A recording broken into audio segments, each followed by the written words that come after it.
नमस्कार प्रिय दोस्तों।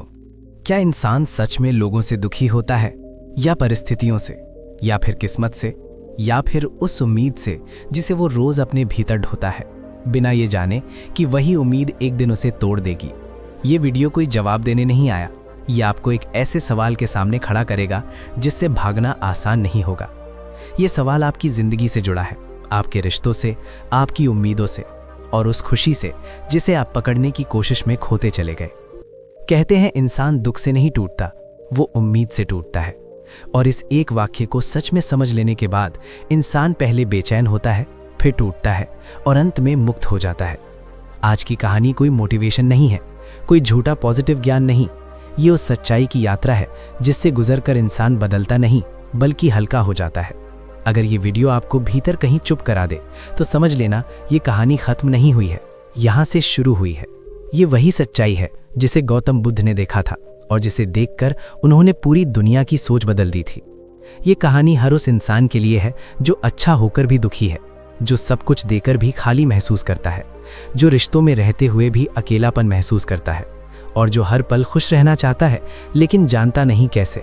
दोस्तों, इस वीडियो में आप जानेंगे कि हर पल खुश रहने का मतलब मुस्कुराते रहना नहीं होता, बल्कि ये जानना होता है कि भीतर क्या पकड़ कर रखा गया है और किसे छोड़ना जरूरी है। लेकिन सावधान, ये कहानी साधारण नहीं है। ये आपको आईना दिखाएगी और हो सकता है आपको खुद से कुछ ऐसे सवाल पूछने पर मजबूर कर दे जिनसे आप अब तक भागते रहे हैं। अगर आप इस वीडियो को आधा छोड़ देते हैं तो शायद ये आपके लिए सिर्फ एक कहानी रहेगी, लेकिन अगर आप अंत तक बने रहते हैं तो ये आपकी सोच को हमेशा के लिए बदल सकती है। इसलिए वीडियो को बीच में छोड़ने की गलती मत करना, क्योंकि हर मिनट के साथ एक परत टूटेगी, एक भ्रम गिरेगा और एक नया जन्म लेगा।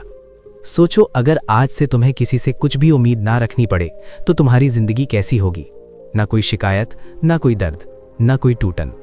लेकिन यहीं से कहानी डरावनी हो जाती है, क्योंकि इंसान दुख से नहीं टूटता, वो उम्मीद से टूटता है।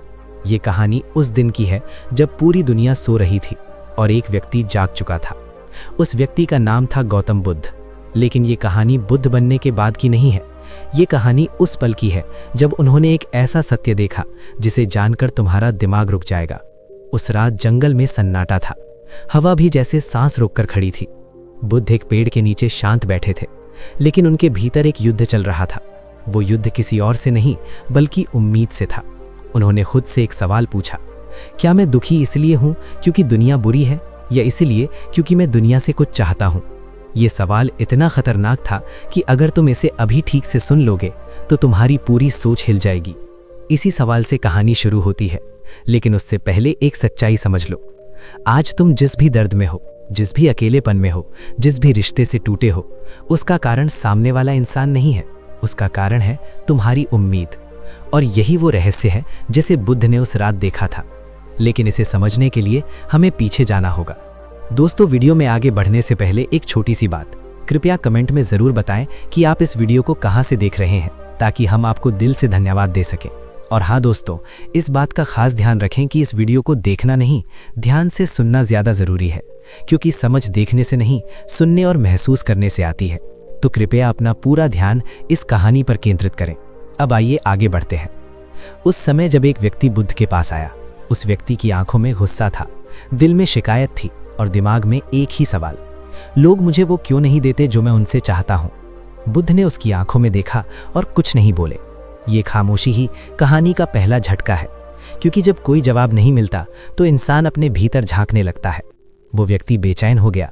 उसने कहा, मैं सबके लिए अच्छा करता हूं, फिर भी लोग मुझे धोखा देते हैं, मुझे दुख देते हैं, मुझे अकेला छोड़ देते हैं।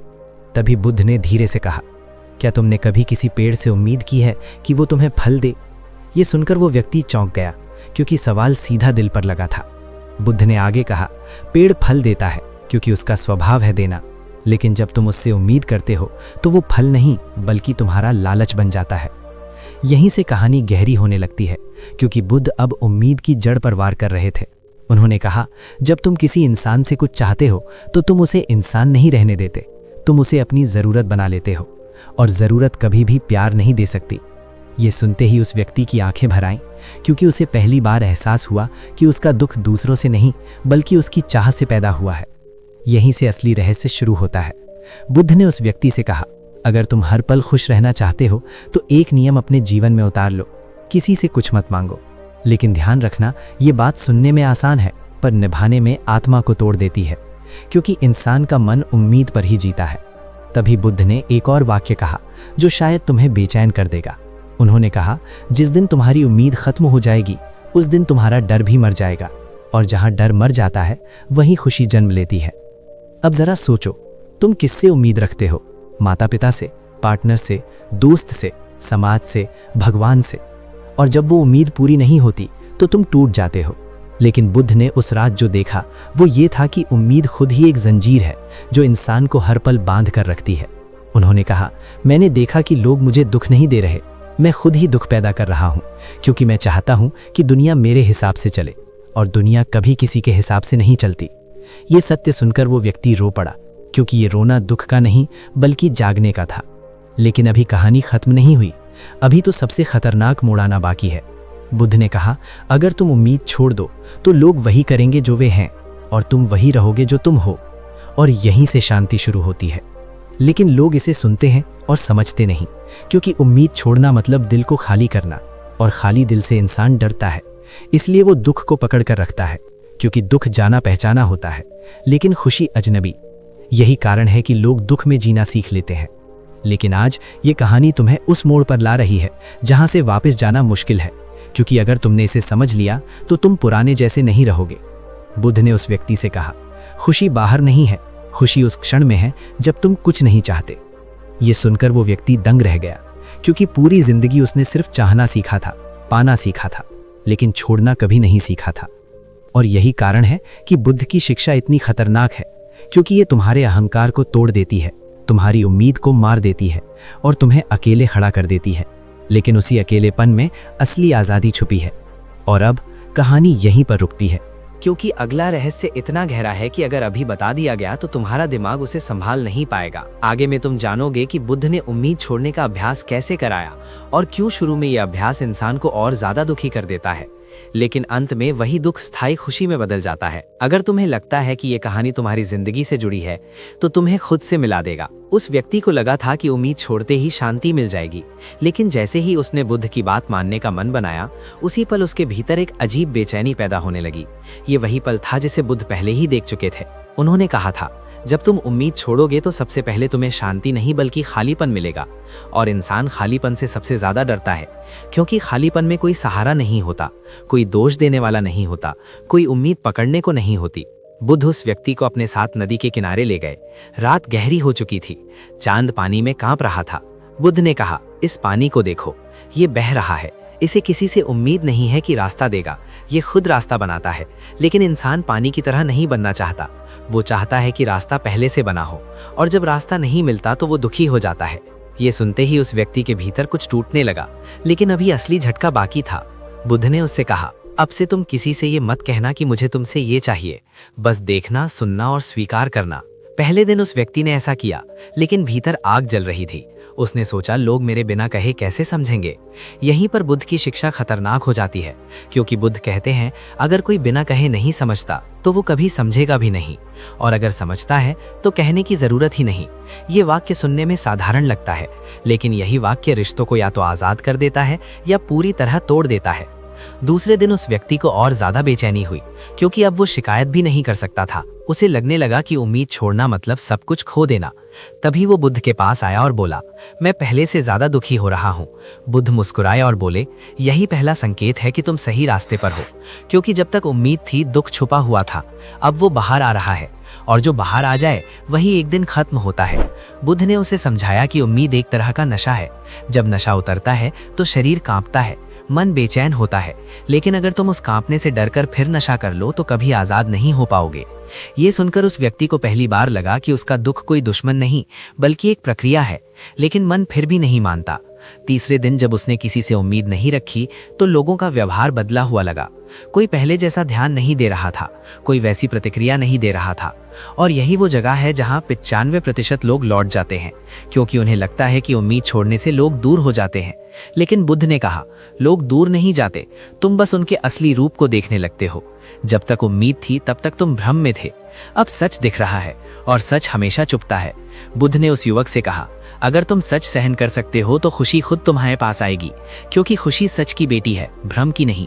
ये वाक्य उस युवक के भीतर गूंजता रहा, लेकिन संघर्ष अभी खत्म नहीं हुआ था। रात को वो सो नहीं पाया, क्योंकि मन बार बार कह रहा था, अगर किसी से कुछ ना चाहो तो जीने का मतलब क्या है। यही वो सवाल है जहां बुद्ध की शिक्षा सबसे ज्यादा गलत समझी जाती है। बुद्ध चाहते हैं कि तुम चाहना बंद करो, लेकिन जीना बंद नहीं। वो कहते हैं जब चाहना जाती है तब जीवन शुरू होता है, क्योंकि तब तुम हर पल को बिना शर्त स्वीकार करते हो। बुद्ध ने कहा, हर पल खुश रहने का मतलब मुस्कुराते रहना नहीं, हर पल खुश रहने का मतलब जो है उसे वैसा ही देखने की हिम्मत रखना, बिना उसे बदलने की इच्छा के। और अब एक ऐसे मोड़ पर आ रही है जहां तुम्हें अपनी ही जिंदगी की झलक दिखने लगेगी, क्योंकि बुद्ध उस युवक को एक ऐसा अभ्यास सिखाते हैं जिसे करने के बाद इंसान अकेले में भी भारी नहीं लगता और दूसरों के बीच रहकर भी बंधा हुआ नहीं लगता। लेकिन ध्यान रखना, ये अभ्यास सुनने में सरल है, लेकिन इसे करने वाला इंसान फिर कभी पुराना नहीं रहता।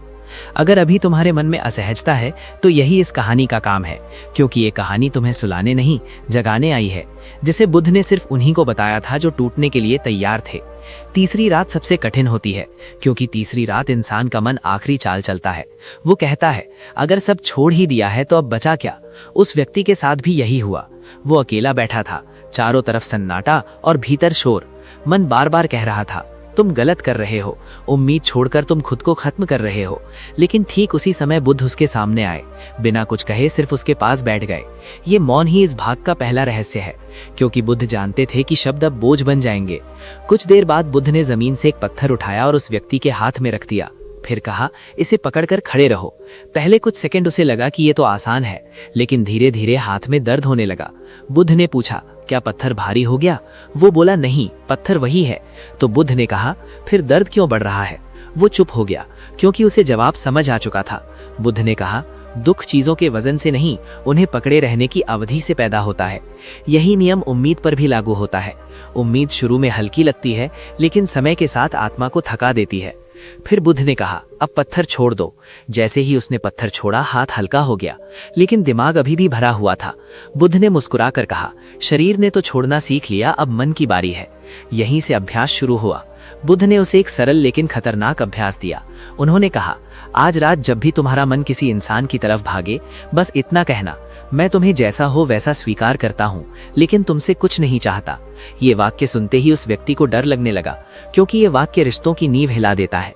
लेकिन बुद्ध ने चेतावनी दी, ये अभ्यास मत करना अगर तुम सच देखने के लिए तैयार नहीं हो, क्योंकि ये अभ्यास लोगों को बदलता नहीं, तुम्हारे भ्रम को तोड़ता है। उस रात उसने अभ्यास शुरू किया। माँ का ख्याल आया। उसने कहा, मैं तुम्हें स्वीकार करता हूँ, लेकिन कुछ नहीं चाहता। मन कांपा, दिल भारी हुआ। फिर दोस्त का ख्याल आया, फिर साथी का। हर बार वही वाक्य, और हर बार भीतर कुछ टूटता गया। लेकिन अजीब बात यह थी कि टूटने के साथ हल्कापन भी आ रहा था, जैसे किसी ने धीरे धीरे बोझ उतार दिया हो। यही वो क्षण था जब पहली बार उसने अकेलेपन को डर की तरह नहीं, बल्कि आजादी की तरह महसूस किया। लेकिन कहानी अभी खत्म नहीं हुई। सुबह होते ही एक और परीक्षा आई। लोग वही थे, व्यवहार वही था, लेकिन अब वो बदल चुका था। जब किसी ने उसे नजरअंदाज किया तो पहले जैसी चुभन नहीं हुई। जब किसी ने सराहना नहीं की तो भीतर आग नहीं जली, क्योंकि अब उसका मन कह रहा था, मैं किसी से कुछ नहीं चाहता, और जो नहीं चाहता वो खो भी नहीं सकता। बुद्ध ने कहा था, जिस दिन तुम्हें खोने का डर खत्म हो जाएगा, उस दिन तुम्हारी खुशी कोई छीन नहीं पाएगा। लेकिन इस अवस्था तक पहुंचने से पहले एक बहुत बड़ा भ्रम टूटता है। वो भ्रम ये कि खुशी किसी के होने से आती है। बुद्ध ने उस युवक से कहा, तुम्हें लगता है कि अकेलापन दुख है, लेकिन सच ये है कि निर्भरता दुख है, अकेलापन नहीं। जब तुम खुद के साथ रहना सीख लेते हो, तब दुनिया उपहार बन जाती है, जरूरत नहीं। यही वो मोड़ है जहां कहानी सुनने वाला खुद से प्रश्न पूछने लगता है, क्या मैं सच में लोगों से प्यार करता हूँ या उनसे उम्मीद करता हूँ? और यही प्रश्न इस कहानी का असली दुख है, क्योंकि अगर तुम ईमानदारी से जवाब दोगे तो तुम्हें अपनी जिंदगी की सच्चाई दिख जाएगी। बुद्ध ने कहा, प्यार और उम्मीद कभी साथ नहीं चल सकते। जहां उम्मीद है वहां डर है, और जहां डर है वहां आजादी नहीं। बुद्ध ने एक वाक्य कहा जो उस व्यक्ति के भीतर गूंजता रहा। उन्होंने कहा, खुश रहना कोई भावना नहीं, ये एक कौशल है, और ये कौशल उसी को आता है जो खाली हाथ जीने की हिम्मत रखता है। अब कहानी उस मोड़ पर पहुंच रही है जहां खुशी स्थायी बनने लगती है, लेकिन उससे पहले एक आखिरी दीवार टूटनी होती है। वो दीवार है अहंकार। उस व्यक्ति को अब लगने लगा था कि वो हल्का हो रहा है, लेकिन हल्कापन भी डरावना होता है, क्योंकि इंसान भारीपन का आदी हो जाता है। सुबह की हवा शांत थी, लेकिन भीतर एक सवाल उठ रहा था, अगर मैं किसी से कुछ नहीं चाहता, अगर मैं अकेले भी ठीक हूँ, तो मैं हूँ कौन? यही वो सवाल है जहां अधिकतर लोग रुक जाते हैं, क्योंकि पहचान टूटने लगती है, और पहचान टूटना मतलब पुराने इंसान का मरना। बुद्ध ने उस व्यक्ति की आंखों में ये डर देख लिया। उन्होंने बिना देर किए कहा, अब तुम उस जगह पहुंच गए हो जहां से या तो लौट जाओगे या आजाद हो जाओगे। उन्होंने जमीन पर एक रेखा खींची और कहा, इस रेखा के इस तरफ तुम वही हो जो लोग तुम्हें कहते हैं, और उस तरफ तुम वही हो जो तुम हो। अब तय तुम्हें करना है। उस व्यक्ति के पैर कांपने लगे, क्योंकि उसे समझ आ गया था कि ये कोई प्रतीक नहीं, ये उसके भीतर की सीमा है। बुद्ध ने कहा, जब तक तुम किसी से उम्मीद रखते हो, तब तक तुम्हारी पहचान सुरक्षित रहती है, क्योंकि उम्मीद तुम्हें एक भूमिका देती है, बेटा, दोस्त, साथी, अच्छा इंसान। लेकिन जैसे ही उम्मीद जाती है, ये सारी भूमिकाएं गिरने लगती हैं और इंसान डर जाता है, क्योंकि बिना भूमिका के रहना उसे खाली लगता है। उस युवक ने पूछा, अगर मैं ये सब नहीं हूं तो फिर मैं क्या हूं? यही वो प्रश्न है जो इस कहानी को साधारण नहीं रहने देता। बुद्ध ने उत्तर नहीं दिया, क्योंकि कुछ उत्तर शब्दों में नहीं दिए जाते। उन्होंने कहा, आज पूरे दिन किसी को ये मत बताना कि तुम कौन हो, ना अपने काम से, ना अपने रिश्ते से, ना अपनी अच्छाई से। बस रहना, देखना, सांस लेना, और अगर मन बोले मैं ऐसा हूं, तो मुस्कुराकर कहना शायद। इस अभ्यास ने उस युवक को भीतर से हिला दिया, क्योंकि पहचान ही वो आखिरी सहारा होती है जिसे इंसान पकड़ कर जीता है। दिन भर उसने खुद को साबित नहीं किया। किसी ने पूछा, तुम क्या करते हो? उसने कहा, अभी कुछ नहीं। किसी ने पूछा, तुम कौन हो? उसने कहा, देख रहा हूं। लोगों को यह अजीब लगा, कुछ ने मजाक उड़ाया, कुछ ने दूरी बना ली। और यही वो जगह है जहां इंसान फिर से उम्मीद पकड़ना चाहता है, लेकिन उसने खुद को रोका। और तभी एक चौंकाने वाली बात हुई। उसके भीतर एक शांत मुस्कान उभरने लगी, क्योंकि पहली बार उसे किसी को कुछ साबित नहीं करना पड़ रहा था। बुद्ध ने कहा था, जिस दिन तुम साबित करना बंद कर दोगे, उसी दिन जीना शुरू कर दोगे। शाम होते होते उसे एहसास हुआ कि वो बिना किसी पहचान के भी मौजूद है। सांस चल रही है, आंखें देख रही हैं, दिल धड़क रहा है, और इसके लिए किसी की स्वीकृति की जरूरत नहीं। यही वो क्षण है जहां खुशी चुपचाप जन्म लेती है, न शोर के साथ, न जश्न के साथ, बस एक स्थिर एहसास के रूप में। लेकिन दोस्तों, कहानी अभी खत्म नहीं हुई, क्योंकि अगले स्तर पर एक और खतरा छुपा है। वो खतरा है नई पहचान का, खुद को आध्यात्मिक मानने की, खुद को समझदार समझने की। बुद्ध ने चेतावनी दी, अगर तुमने उम्मीद छोड़कर नई उम्मीद बना ली तो तुम फिर फंस जाओगे, क्योंकि अहंकार बहुत चालाक होता है, वो नए रूप में लौट आता है। इसलिए उन्होंने एक अंतिम वाक्य कहा, जो इस भाग का सबसे गहरा रहस्य है। उन्होंने कहा, जो खुद को कुछ भी नहीं मानता वही सब कुछ हो सकता है, और जो खुद को कुछ मानता है वही सीमित हो जाता है। इस वाक्य ने उस युवक की नींद उड़ा दी, क्योंकि अब उसे समझ आ रहा था कि खुशी पाने का रास्ता जोड़ने से नहीं, घटाने से होकर जाता है। बुद्ध उसे एक ऐसी परीक्षा से गुजारने वाले हैं जहां ये देखा जाएगा कि उसकी खुशी हालात पर निर्भर है या नहीं, और वहीं तय होगा कि ये यात्रा अधूरी है या पूर्ण।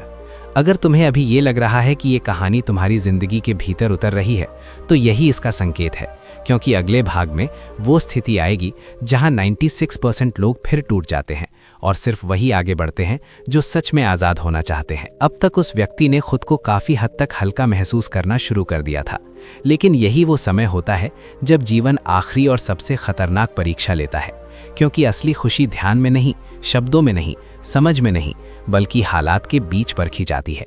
और बुद्ध ये अच्छी तरह जानते थे, इसलिए उन्होंने उस युवक को एक ऐसे गांव में भेज दिया जहां उसे अपमान, अस्वीकृति और अकेलेपन का सामना करना तय था।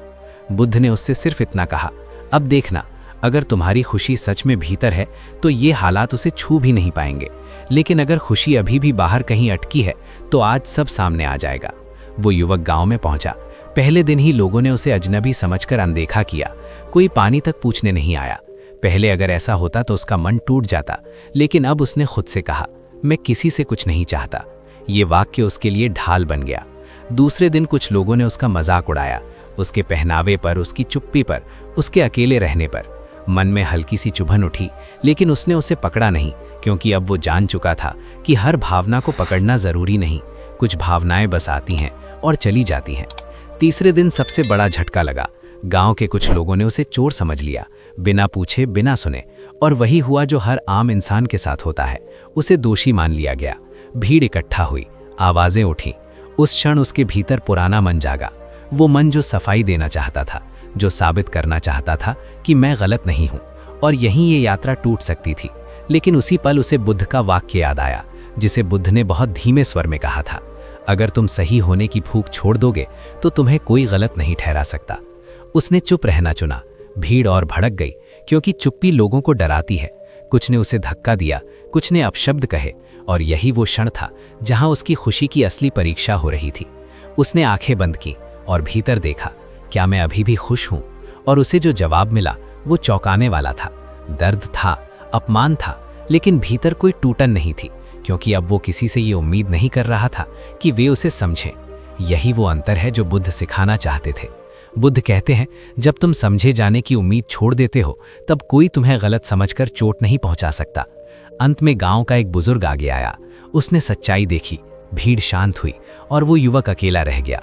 लेकिन अब अकेलापन उसे काट नहीं रहा था। वो शांत था, स्थिर था, जैसे भीतर कुछ जम गया हो। शाम होते होते बुद्ध स्वयं वहां पहुंचे। उन्होंने कुछ नहीं पूछा, सिर्फ उसकी आंखों में देखा और वही देख लिया जो देखना था।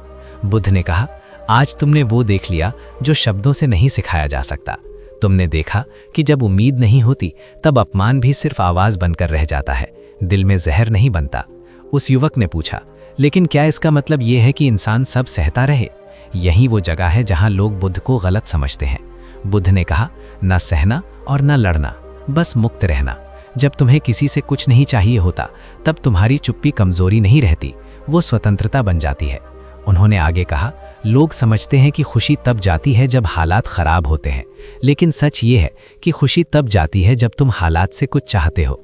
अगर तुम चाहते हो कि लोग अच्छे हों, सम्मान दे, न्याय करे, तो तुम बंधे हुए हो। लेकिन अगर तुम बस देख रहे हो, स्वीकार कर रहे हो, तो तुम अछूते हो। ये बात उस व्यक्ति के भीतर गहराई तक उतर गई, क्योंकि आज उसने खुद को टूटते हुए नहीं देखा, बल्कि मजबूत होते हुए देखा। और यही वो मोड़ है जहां कहानी सुनने वाला भी खुद से पूछता है कि अगर मेरे साथ ऐसा होता तो क्या मैं भी इतना शांत रह पाता? और यही इस कहानी का सबसे बड़ा वायरल हुक है, क्योंकि ये कहानी सिर्फ सुनने के लिए नहीं, खुद को परखने के लिए है। बुद्ध ने अंत में कहा, अब तुम समझने लगे हो कि हर पल खुश रहने का मतलब हर पल अच्छा होना नहीं। हर पल खुश रहने का मतलब है भीतर किसी चीज का ना टूटना। और ये तभी होता है जब तुम किसी से कुछ नहीं चाहते। लेकिन सावधान, अभी एक आखिरी जाल बाकी है, और वही जाल सबसे खतरनाक है। वो जाल है खुद को ज्ञानी समझने का। और बुद्ध उसी जाल को तोड़ने वाले हैं जहां अधिकतर साधक फंस जाते हैं। अगर तुम्हें अभी ये लग रहा है कि ये कहानी तुम्हारे भीतर उतर चुकी है, तो अगले भाग में तुम्हें सबसे ज्यादा चोट लगेगी, क्योंकि वहां बुद्ध सीधे उस जगह पर वार करेंगे जिसे तुम अब तक अपनी सबसे बड़ी ताकत समझते आए हो। गांव की परीक्षा के बाद उस युवक के भीतर एक अजीब सी शांति उतर आई थी। लेकिन यही शांति सबसे बड़ा खतरा बन सकती थी, क्योंकि शांति अगर जागरूकता से ना जुड़ी हो तो वो अहंकार का नया रूप बन जाती है। और बुद्ध ही अच्छी तरह जानते थे। इसलिए उन्होंने अगले ही दिन उस युवक को अपने पास बुलाया। उसकी आंखों में स्थिरता थी, आवाज में ठहराव था और चाल में आत्मविश्वास। यही वो संकेत था जिसे देखकर बुद्ध समझ गए कि अब अगला जाल सामने आने वाला है। बुद्ध ने बिना भूमिका के कहा, अब तुम खुद को कैसा महसूस करते हो? उस युवक ने थोड़ा रुक कर कहा, शांत, हल्का, पहले से बेहतर। और यही वो वाक्य था जहां से कहानी का सबसे खतरनाक हिस्सा शुरू होता है, क्योंकि जैसे ही इंसान खुद को बेहतर मानने लगता है, वो फिर से तुलना में गिर जाता है। बुद्ध मुस्कुराए और बोले, बेहतर किससे? ये सवाल सुनते ही उस व्यक्ति के भीतर हलचल मच गई, क्योंकि उसने पहली बार महसूस किया कि उसके मन में कहीं ना कहीं ये भाव आ गया है कि वो अब दूसरों से अलग है, शायद आगे है, शायद समझदार है। और यही वो सूक्ष्म अहंकार है जिसे पकड़ पाना बहुत कठिन होता है। बुद्ध ने कहा, जब इंसान दुख में होता है तब अहंकार साफ दिखता है, लेकिन जब इंसान शांति में होता है तब अहंकार सबसे चालाक हो जाता है। वो ज्ञान के कपड़े पहन लेता है, वो मौन के पीछे छिप जाता है, वो सरलता का अभिनय करता है और इंसान समझता है कि वो मुक्त हो गया है, लेकिन असल में वो सिर्फ नए बंधन में फंसा होता है। उस युवक को यह सुनकर झटका लगा, क्योंकि उसने सोचा था कि सबसे कठिन रास्ता वो पार कर चुका है।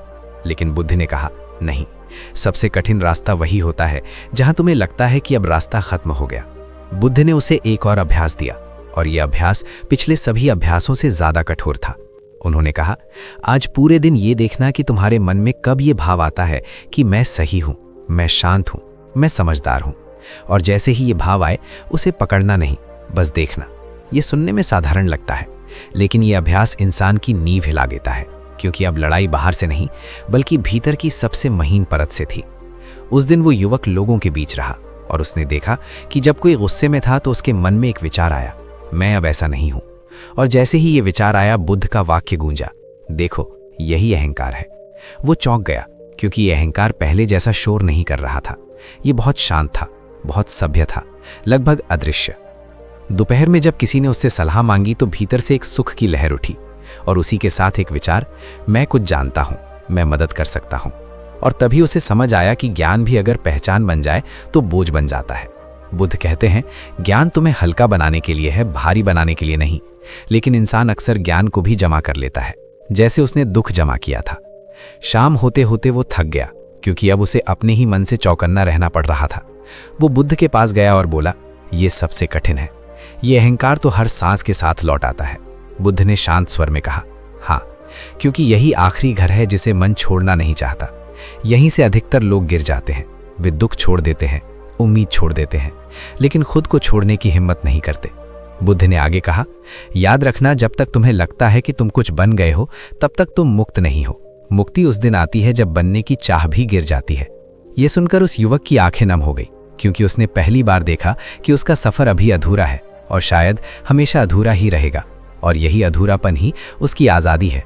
बुद्ध ने उसे समझाया, हर पल खुश रहने का मतलब ये नहीं कि तुम हर पल शांत रहो। हर पल खुश रहने का मतलब है हर पल ईमानदार रहो। ये देखो कि भीतर क्या चल रहा है, बिना उसे सजाए, बिना उसे छुपाए और बिना उसे पकड़ कर रखने के। उन्होंने कहा, जिस दिन तुम खुद को भी छोड़ दोगे, उस दिन कोई तुम्हें बांध नहीं पाएगा, न दुख न सुख, न ज्ञान न अज्ञान। उस युवक ने पूछा, तो क्या अंत में कुछ भी नहीं बचता? बुद्ध ने कहा, नहीं, अंत में सब बचता है, लेकिन बिना मालिक के, बिना पहचान के, बिना उम्मीद के। और वही अवस्था असली खुशी। ये भाग यहीं समाप्त होता है, लेकिन कहानी अपने सबसे नाजुक मोड़ पर पहुंच चुकी है, क्योंकि बुद्ध उसे ऐसी स्थिति में डालने वाले हैं जहां ना अभ्यास काम आएगा, ना समझ, ना मौन। वो स्थिति होगी सीधा जीवन और मृत्यु के बीच की, और वहीं तय होगा कि ये खुशी स्थायी है या सिर्फ एक अनुभव। अगर तुम्हें अभी ये कहानी भारी लग रही है तो यही इसका संकेत है, क्योंकि ये और भी भारी होने वाली है, और वहीं से बहुत कम लोग आगे बढ़ पाते हैं। अब तक उस युवक ने दुख छोड़ा था, उम्मीद छोड़ी थी, पहचान छोड़ी थी, यहाँ तक कि खुद को ज्ञानी मानने की चाल को भी देख लिया था। लेकिन जीवन की आखिरी परीक्षा अभी बाकी थी, क्योंकि जब तक मृत्यु सामने न आए तब तक इंसान ये नहीं जान पाता कि उसकी शांति सच्ची है या सिर्फ अभ्यास का नतीजा। और यही कारण था कि बुद्ध ने उसे उस जगह भेजा जहां कोई जाना नहीं चाहता। वो जगह थी शमशान, जहां जलती चिताएं इंसान को उसकी असली हैसियत दिखा देती हैं। बुद्ध ने उससे सिर्फ इतना कहा, आज रात वहीं रहना, कुछ करना नहीं, कुछ सोचना नहीं, बस देखना, सुनना और सांस लेना। ये सुनते ही उस युवक का शरीर ठंडा पड़ गया, क्योंकि मन अभी भी मृत्यु से डरता था, चाहे वो कितना भी शांत क्यों ना हो। वो शमशान पहुंचा। आसमान काला था, हवा भारी थी और चारों तरफ जलती लकड़ी की आवाज। लोग रो रहे थे, कोई चिल्ला रहा था, कोई मौन था। और इसी बीच उसकी सांस तेज हो गई। मन ने कहा, ये जगह छोड़ दो, लेकिन वो रुका रहा, क्योंकि अब वो जानना चाहता था कि उसका डर अभी जिंदा है या मर चुका है। पहली चिता जली, शरीर जल रहा था, और उसी के साथ एक सच्चाई भी कि ये शरीर मैं नहीं हूं। लेकिन जैसे ही दूसरी चिता आई जहां एक बच्चा जल रहा था, उसके भीतर कुछ कांप गया, क्योंकि वहां कोई तर्क काम नहीं आया, कोई ज्ञान काम नहीं आया। सिर्फ एक सवाल उठा, अगर सब कुछ छूटना ही है तो जीने का मतलब क्या है? यही वो क्षण था जहां अधिकतर साधक टूट जाते हैं, क्योंकि मृत्यु के सामने खड़े होकर उम्मीद को पकड़ने का कोई सहारा नहीं बचता। उस युवक के भीतर डर उठा, दर्द उठा, आंखों में आंसू आए, लेकिन उसने उन्हें रोका नहीं, क्योंकि बुद्ध ने कहा था, जो भावना आती है उसे रोकना मत, बस उससे कुछ मांगना मत। उसने देखा कि डर भी आता है और चला जाता है, आंसू भी आते हैं और सूख जाते हैं, लेकिन जो देख रहा है वो बना रहता है। और यही पहली बार था जब उसने मृत्यु के बीच भी खुद को सुरक्षित महसूस किया। रात गहरी होती गई, शमशान में सन्नाटा छा गया, और उसी सन्नाटे में एक शव लाया गया जिसका कोई अपना नहीं था, कोई रोने वाला नहीं, कोई जलाने वाला नहीं। और यही वो दृश्य था जिसने उसके भीतर आखिरी भ्रम को तोड़ा, क्योंकि उसने देखा कि अंत में हर इंसान अकेला है, चाहे जीवन में वो कितना भी घिरा हुआ क्यों ना हो। और तभी एक गहरा सत्य उसके भीतर उतरा कि अगर अंत में अकेला ही होना है तो अकेले रहना डर क्यों लगता है? यही वो क्षण था जहां उसकी शांति पहली बार हालात से स्वतंत्र हुई, क्योंकि अब वो जान चुका था कि अकेलापन कोई सजा नहीं, ये सच्चाई है। और सच्चाई कभी दुख नहीं देती, दुख सिर्फ उससे भागने से पैदा होता है। सुबह होने से पहले बुद्ध वहां पहुंचे। उन्होंने कुछ नहीं पूछा, सिर्फ उसकी आंखों में देखा और वही देख लिया जो देखना था। बुद्ध ने कहा, आज तुम मृत्यु से नहीं, उम्मीद से मरे हो, और जो उम्मीद से मर जाता है वो फिर कभी दुख से नहीं मरता। उस युवक ने कहा, मृत्यु अब मुझे डरा नहीं रही, लेकिन ये भी लग रहा है कि जीने के लिए कुछ बचा नहीं। और यही वो वाक्य है जहां कहानी सबसे खतरनाक हो जाती है। बुद्ध ने गंभीर स्वर में कहा, अगर तुम्हें लगता है कि जीने के लिए कुछ चाहिए तो तुम अभी भी मांग रहे हो, लेकिन जब जीना ही पर्याप्त हो जाए तब खुशी स्थायी हो जाती है। उन्होंने कहा, लोग सोचते हैं कि उम्मीद छोड़ने से जीवन सूना हो जाता है, लेकिन सच ये है कि उम्मीद छोड़ने से जीवन सच्चा हो जाता है। उस युवक ने पहली बार महसूस किया कि उसकी सांस बिना किसी कारण के चल रही है, बिना किसी लक्ष्य के, बिना किसी मांग के। और यही वो स्वतंत्रता है जिसे शब्दों में नहीं बांधा जा सकता। लेकिन कहानी अभी खत्म नहीं हुई, क्योंकि अब एक आखिरी परीक्षा बाकी थी, और वही परीक्षा तय करेगी कि यह यात्रा पूरी होगी या नहीं। वो परीक्षा थी दूसरों की पीड़ा के बीच खुद की खुशी को संभाल पाना। और अगले भाग में बुद्ध उसी परीक्षा में उसे उतारने वाले हैं, जहां करुणा और उम्मीद के बीच की सबसे बारीक रेखा सामने आएगी। और वहीं 98% लोग फिर उलझ जाते हैं। अगर तुम्हें अभी ये कहानी भीतर तक चुप कर रही है, तो इसका मतलब है कि तुम उस दरवाजे के पास खड़े हो जहां से वापस जाना आसान नहीं, क्योंकि अगले भाग में जो खुलेगा वो तुम्हारी सबसे पुरानी आदत पर चोट करेगा, दूसरों के लिए जीने की आदत पर। और वहीं से असली बुद्धत्व शुरू होता है। शमशान की रात के बाद वो युवक भीतर से बदल चुका था। अब उसका डर काफी हद तक गिर चुका था, लेकिन जैसे ही डर गिरता है वैसे ही एक नई चुनौती जन्म लेती है, और वो चुनौती होती है करुणा। क्योंकि करुणा और उम्मीद देखने में एक जैसी लगती हैं, लेकिन उनके भीतर फर्क बहुत गहरा होता है, और यही फर्क समझना सबसे कठिन होता है। सुबह की रोशनी में जब वो बुद्ध के साथ चल रहा था, तो उसे पहली बार लगा कि अब वो सब समझ चुका है। यही वो क्षण था जहां सावधान हो जाना चाहिए था, क्योंकि समझ आने का एहसास ही सबसे बड़ा अंधापन बन सकता है। गौतम बुद्ध अचानक रुक गए। सामने एक औरत बैठी थी। उसकी गोद में एक बीमार बच्चा था। आंखों में थकान थी, चेहरे पर हार और सांसों में बेबसी। वो औरत बुद्ध को देखते ही रोने लगी। उसने कहा, मेरा बच्चा मर रहा है, कुछ कर दीजिए, आप तो सब जानते हैं। ये दृश्य उस युवक के भीतर बिजली की तरह गिरा, क्योंकि अब वो वही करुणा महसूस कर रहा था जिसके बारे में उसने सिर्फ सुना था। मन ने कहा, कुछ करो, मदद करो, कुछ बोलो। और उसी क्षण एक और आवाज आई, अगर बच्चा बच गया तो ये तुम्हारी वजह से होगा, और अगर नहीं बचा तो इसका दोष भी तुम्हारे भीतर आएगा। यहीं पर करुणा और उम्मीद की रेखा सामने आती है। बुद्ध ने उस युवक की तरफ देखा और कहा, ध्यान से देखो, ये वो जगह है जहां साधक फिर बंध जाता है। उस युवक ने पूछा, मदद करना क्या गलत है? यही सवाल इस भाग की आत्मा है। बुद्ध ने बहुत धीमे स्वर में कहा, मदद करना गलत नहीं है, लेकिन परिणाम की उम्मीद करना जाल है।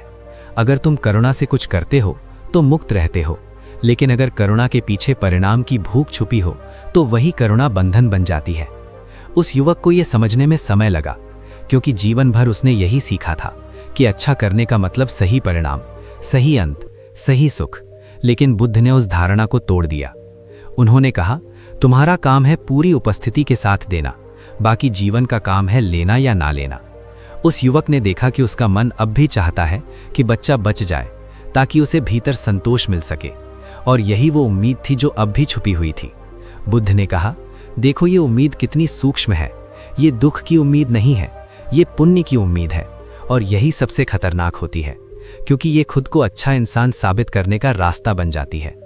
उस युवक के भीतर हलचल मच गई, क्योंकि अब उसे समझ आ रहा था कि उम्मीद सिर्फ मांगने में नहीं, देने में भी हो सकती है, और जब तक उम्मीद है तब तक हर पल खुश रहना असंभव है। बुद्ध उस औरत के पास गए। उन्होंने बच्चे को देखा, कुछ पल चुप रहे और फिर बहुत सरल शब्दों में बोले, मैं तुम्हारे दुख को देख रहा हूं, बस इतना ही। ना कोई वादा, ना कोई आश्वासन, ना कोई चमत्कार। और वही उस औरत के लिए सबसे बड़ा सहारा बन गया, क्योंकि पहली बार कोई उसे बदलने नहीं आया था, सिर्फ देखने आया था।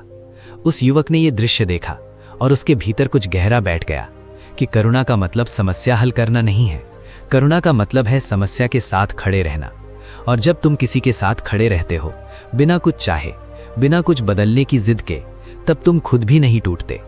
बुद्ध ने उस युवक से कहा, अगर तुम दूसरों के दुख को खत्म करने की जिम्मेदारी लोगे तो तुम जल्द ही टूट जाओगे, लेकिन अगर तुम सिर्फ पूरी उपस्थिति दोगे तो ना तुम टूटोगे, न सामने वाला अकेला महसूस करेगा। यही वो बिंदु है जहां हर पल की खुशी और करुणा साथ साथ चल सकती हैं, क्योंकि अब तुम्हारी खुशी इस बात पर निर्भर नहीं है कि सामने वाला ठीक हुआ या नहीं, बल्कि इस बात पर है कि तुम पूरी सच्चाई के साथ वहां थे या नहीं। उस युवक ने पहली बार महसूस किया कि उसकी छाती भारी नहीं हो रही, आंखों में आंसू थे लेकिन भीतर कोई बोझ नहीं था। यही वो स्थिति है जिसे बुद्ध मुक्त करुणा कहते हैं, जहां ना तुम भगवान बनते हो ना पीड़ित, बस साक्षी रहते हो, और यही साक्षी भाव हर पल की खुशी की जड़ है।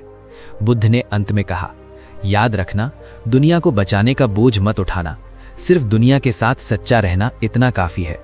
और यही वो शिक्षा है जहां बहुत कम लोग टिक पाते हैं, क्योंकि यहां ना अहंकार को जगह मिलती है न ही भावुकता को, ये सिर्फ शुद्ध उपस्थिति है।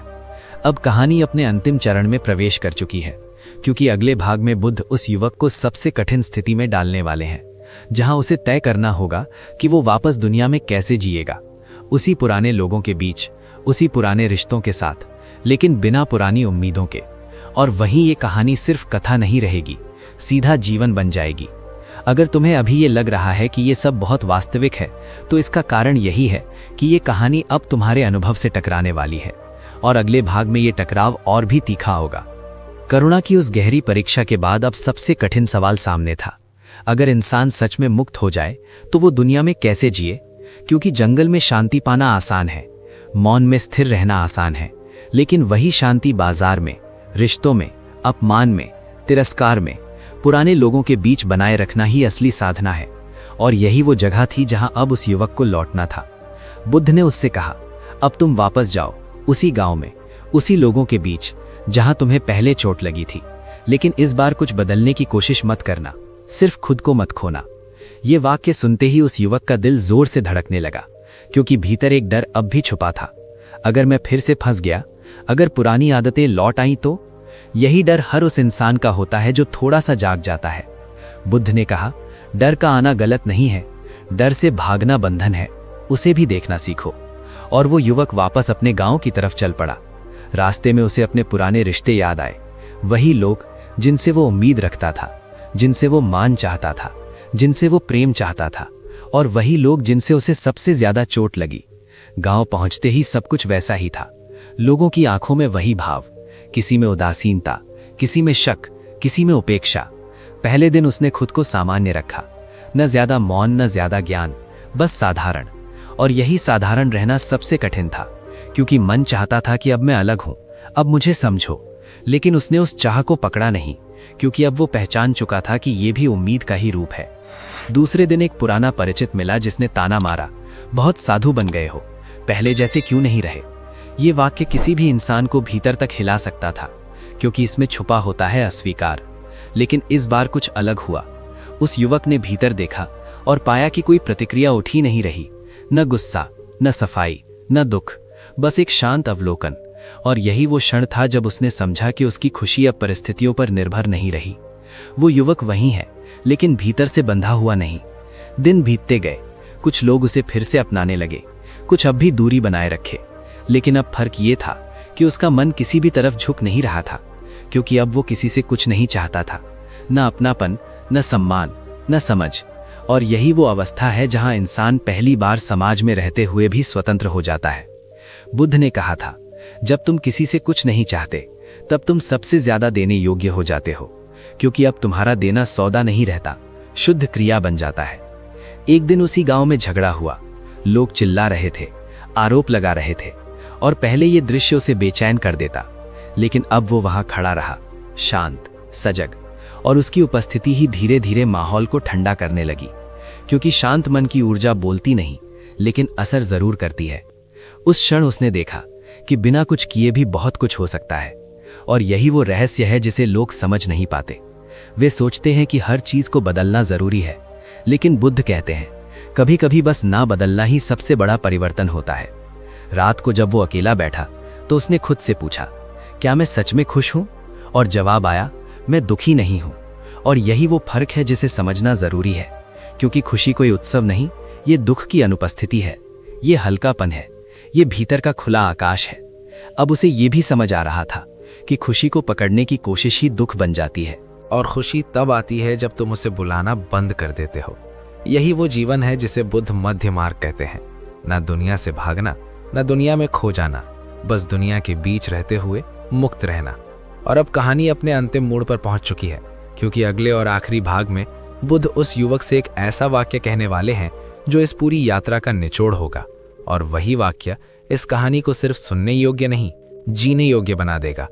अगर तुम्हें अभी ये महसूस हो रहा है कि ये कहानी तुम्हारे रोजमर्रा के जीवन से टकरा रही है, तो यही इसका उद्देश्य है, क्योंकि अंतिम भाग में ये टकराव पूर्ण विराम लेगा और वहीं तय होगा कि हर पल खुश रहना सिर्फ एक विचार है या सच में जी सकने वाली अवस्था। सब कुछ शांत था, न कोई परीक्षा, न कोई चुनौती, न कोई नया अभ्यास। और यही वो क्षण था जहां असली उत्तर सामने आता है, क्योंकि जब कुछ करने को न बचे तभी भी इंसान देख पाता है कि उसके भीतर क्या बचा है। वो युवक बुद्ध के सामने बैठा था, न उम्मीद के साथ न सवाल के साथ, बस बैठा था। और यही बैठना उसकी पूरी यात्रा का सार बन चुका था। बुद्ध ने उसकी तरफ देखा और पहली बार कोई अभ्यास नहीं दिया, कोई उपदेश नहीं दिया, कोई कहानी नहीं सुनाई, बस एक साधारण सा सवाल पूछा, अब तुम क्या चाहते हो? ये सवाल सुनते ही उस युवक का मन रुका, क्योंकि पहली बार इस सवाल का कोई जवाब नहीं था। पहले वो कहता था शांति, खुशी, मुक्ति, समझ, लेकिन अब कुछ नहीं निकला। और वही मौन ही इस कहानी का सबसे बड़ा उत्तर था। बुद्ध ने मुस्कुराकर कहा, यही है हर पल खुश रहने की अवस्था, जब चाहने के लिए कुछ भी बाकी ना बचे। उन्होंने आगे कहा, लोग समझते हैं कि खुशी पाने की चीज है, लेकिन खुशी खोने की चीज है। खोना पड़ता है उम्मीद, खोना पड़ता है डर, खोना पड़ता है पहचान, खोना पड़ता है ये विचार कि कोई तुम्हें पूरा करेगा। जब ये सब गिर जाता है तब जो बचता है वही खुशी है। उस युवक ने धीरे से कहा, लेकिन अब जीवन बहुत साधारण लग रहा है, न उत्साह, न रोमांच, न ऊंचाई। और यही वो जगह है जहां बुद्ध की शिक्षा सबसे ज्यादा गलत समझी जाती है। बुद्ध ने कहा, तुम साधारण को खाली समझ रहे हो, लेकिन साधारण ही सबसे गहरा है, क्योंकि वहां कोई अभिनय नहीं होता, कोई बनने की कोशिश नहीं होती, बस जीवन जैसा है वैसा बहता है। उन्होंने कहा, हर पल खुश रहने का मतलब ये नहीं कि हर पल कुछ अच्छा घटे। हर पल खुश रहने का मतलब है कि हर पल के खिलाफ तुम खड़े न हो। जो आता है उसे आने दो, जो जाता है उसे जाने दो, बीच में खड़े रहो। यही मध्य है, यही बुद्धत्व है। उस युवक को अचानक एहसास हुआ कि अब उसे कुछ साबित नहीं करना, न दुनिया को न खुद को। और उसी क्षण एक हल्की सी हंसी उसके चेहरे पर आ गई, बिना कारण, बिना वजह, बिना किसी कहानी के। और बुद्ध ने कहा, देखो ये हंसी, ये किसी कारण से नहीं आई, यही असली खुशी है जो बिना कारण हो, क्योंकि जो कारण से आती है वो कारण के साथ चली भी जाती है। उन्होंने आगे कहा, जब तुम किसी से कुछ नहीं चाहते तब तुम किसी से बंधे नहीं होते, और जब तुम बंधे नहीं होते तब तुम हर पल स्वतंत्र होते हो, और स्वतंत्रता ही खुशी का दूसरा नाम है। अब उस युवक को अपने पुराने जीवन की याद आई, जहां वो हर रिश्ते में कुछ चाहता था, हर काम से कुछ उम्मीद करता था, हर दिन से कुछ मांगता था और हर रात दुख लेकर सोता था। और अब वो वही जीवन जीने वाला था, लेकिन बिना मांग के, बिना सौदे के, बिना शिकायत के। बुद्ध ने कहा, तुम अब वापस जाओ, लेकिन कुछ सिखाने मत जाना, कुछ बदलने मत जाना, बस जीना। और अगर कोई पूछे कि हर पल खुश कैसे रहा जाए, तो उसे कोई उत्तर मत देना, क्योंकि उत्तर शब्दों में नहीं है, उत्तर उस इंसान की मौजूदगी में होगा जो किसी से कुछ नहीं चाहता। यही वो अंतिम वाक्य था जिसने इस पूरी यात्रा को पूरा कर दिया, क्योंकि अब कहानी खत्म हो चुकी थी, लेकिन जीवन शुरू हो रहा था। उस युवक ने बुद्ध को प्रणाम किया, लेकिन ये प्रणाम गुरु को नहीं था, ये प्रणाम उस समझ को था जो भीतर जाग चुकी थी। और यहीं ये कहानी तुम्हारे हाथ में आ जाती है, क्योंकि अब सवाल ये नहीं है कि बुद्ध ने क्या कहा, सवाल ये है कि तुम क्या पकड़ कर बैठे हो, किससे उम्मीद लगाए बैठे हो, किससे खुशी मांग रहे हो। और अगर तुम सच में हर पल खुश रहना चाहते हो तो इस कहानी को याद मत रखना, बस एक बात याद रखना, किसी से कुछ मत चाहो। ये वाक्य सुनने में कठोर है, लेकिन यही सबसे करुणामय सत्य है, क्योंकि जिस दिन तुम चाहना छोड़ दोगे उसी दिन तुम्हें मिलेगा वो जिसे पाने के लिए तुम सारी जिंदगी भटकते रहे, और वही है शांत, निर्भर, स्वतंत्र जीवन। यही बुद्ध की अंतिम शिक्षा नहीं है, लेकिन तुम्हारे जीवन के लिए ये काफी है। और अगर ये कहानी सुनते हुए तुम्हें कहीं चुप्पी महसूस हुई है, तो समझ लेना यही वो जगह है जहां खुशी पहले से मौजूद थी। तुम बस उसे ढूंढ रहे थे, और अब ढूंढना भी जरूरी नहीं रहा। अगर आप यहाँ तक बने हुए हैं तो समझ लीजिए ये वीडियो सिर्फ आपकी आंखों तक नहीं रुका, ये आपके भीतर कहीं ना कहीं उतर चुका है, क्योंकि जो बातें हमने आज सुनी वे साधारण नहीं थीं। ये वही बातें थी जिनसे इंसान अक्सर भागता है। उम्मीद छोड़ने की बात, अकेलेपन से दोस्ती करने की बात और हर पल खुश रहने की वो सच्चाई जो सुनने में आसान लेकिन जीने में सबसे कठिन है। यही कारण है कि ये वीडियो यहीं खत्म नहीं होता, ये आपके भीतर चलता रहेगा। शायद आज, शायद कल या शायद किसी ऐसे पल में जब आप किसी से कुछ उम्मीद लगाए बैठे होंगे। यही वो क्षण होगा जब आपको याद आएगा कि बुद्ध ने कहा था, दुख बाहर नहीं, चाह के भीतर पैदा होता है। और यहीं से आपकी असली परीक्षा शुरू होती है, क्योंकि सवाल अब ये नहीं है कि आपने क्या सुना, सवाल ये है कि आप क्या पकड़ कर बैठे हैं, किससे उम्मीद लगाए बैठे हैं और किससे खुशी मांग रहे हैं। अगर ये वीडियो देखते हुए आपके भीतर एक पल के लिए भी चुप्पी आई है तो समझ लीजिए यही वो जगह है जहां बदलाव संभव है। लेकिन ध्यान रखना, ये चुप्पी डराने वाली भी हो सकती है, क्योंकि जब शोर गिरता है तो सच सामने आता है और सच हर किसी को अच्छा नहीं लगता। यही वजह है कि बहुत से लोग ऐसे वीडियो अंत तक नहीं देखते, लेकिन आप यहाँ हैं और यही इस बात का संकेत है कि आप सिर्फ सुनने नहीं आए थे, आप समझने आए थे। अगर आपको लगता है कि इस वीडियो ने आपकी किसी सोच को छुआ है तो वीडियो को लाइक ज़रूर करें। अगर ये कहानी आपके भीतर कहीं ठहर गई है तो समझिए ये सिर्फ सुनी नहीं गई, महसूस की गई है। अगर आपको लगता है कि ऐसी कहानियाँ आज के शोर में ज़रूरी हैं तो आपका एक लाइक इन्हें आगे बढ़ने की ताकत देता है। और अगर ये बात किसी अपने तक पहुँच सकती है तो शेयर ज़रूर कीजिए, क्योंकि कभी कभी एक सही वीडियो किसी को टूटने से पहले रोक लेता है। कमेंट में ये ज़रूर लिखिए कि इस कहानी ने आपके भीतर कौन सा सवाल जगा दिया या कौन सी बात सबसे ज़्यादा चुभी, क्योंकि आपकी एक सच्ची पंक्ति किसी और के लिए आईना बन सकती है। अगर आप ऐसे ही शांत लेकिन झकझोर देने वाले, सस्पेंस से भरे बुद्धिस्ट विचार और जीवन से सीधे जुड़े सत्य सुनना चाहते हैं तो चैनल को सब्सक्राइब कीजिए। हम यहाँ आपको बदलने का वादा नहीं करते, हम सिर्फ आपको वो दिखाने की कोशिश करते हैं जो पहले से आपके भीतर मौजूद है। और जाते जाते एक आखिरी सवाल अपने साथ लेकर जाइए। अगर आज से आप किसी से कुछ भी उम्मीद न रखें तो आपकी ज़िंदगी कैसी होगी? इस सवाल का जवाब अभी मत ढूंढिए, बस इसे अपने भीतर रहने दीजिए, क्योंकि कई बार यही सवाल उस शांति तक ले जाता है जिसे हम अब तक बाहर खोजते रहे हैं। शायद यही RKS कहानी की असली यात्रा है। फिर मुलाकात होगी एक और कहानी के साथ, एक और सच के साथ। तब तक याद रखना, हर पल खुश रहने का रहस्य कहीं बाहर नहीं, वो वहीं है जहां आप देखना भूल गए थे। प्रिय दोस्तों, अंत तक बने रहने के लिए धन्यवाद। नमो बुद्धाय।